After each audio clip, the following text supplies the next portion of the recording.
কোটি গরম দিয়ে ওই সোনার মদিনায় তুমি পৌঁছে দাও। আমিন।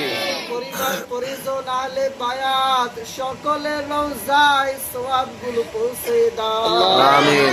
আল্লাহ তাআলা আমরা যারা হাত তুলে আমিন আমিন বলতেছি আল্লাহ, আমাদের পরিবার থেকে যারা এই কবরবাসী সকলের কবরে তুমি আজকের সওয়াবগুলো পৌঁছে দাও।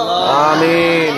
মাহমুদ মাওলা সাহেবে দাওয়াতকারী ওনার মার উপাদ শরীফ আল্লাহ, আজকের এই মিলাদের হাদিয়াটুকু আল্লাহ ওনার মা জননীর কবরে তুমি পৌঁছে দাও। আমিন। আমার কবরটাকে তুমি জান্নাতের বাগান বানাইয়া দাও। আমিন। নবীজির খাদেমা হিসাবে আল্লাহ তুমি কবুল করে নাও।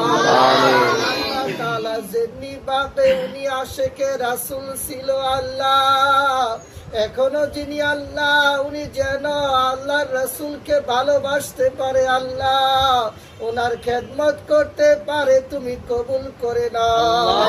আমিন। রওজার সাথে যোগাযোগের ব্যবস্থা করে দাও। আমিন। আল্লাহ তাআলা এই মিলাদকে উসিলা করে আল্লাহ স্যারের পরিবারের সকলের হায়াতের মধ্যে তুমি বরকত দিয়ে দাও। আমিন। যারা অসুস্থ আছে তাদেরকে তুমি শেফা দিয়ে দাও।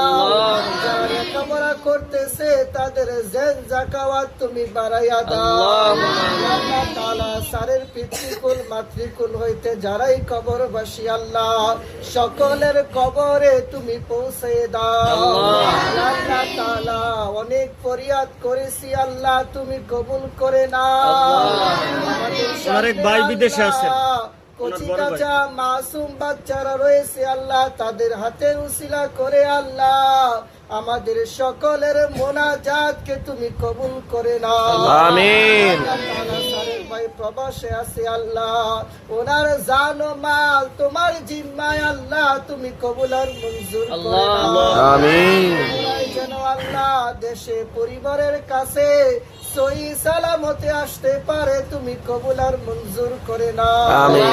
যাবতীয় মুসিবত থেকে আল্লাহ ওনার জান ও মালকে তুমি নিরাপদ করে দাও। আমিন। আল্লাহ তাআলা জীবনে একবার হলেও আল্লাহ আমরা যেন ওই সোনার মক্কা মদিনা জিয়ারত করতে পারি তুমি কবুল করে নাও। আল্লাহ তাআলা বাচ্চাদের হাতগুলি তুমি কবুল করে নাও। যেন হক্কানি রব্বানি হাফেজ ও আলেম হতে পারে তুমি কবুল করে নাও। আমিন।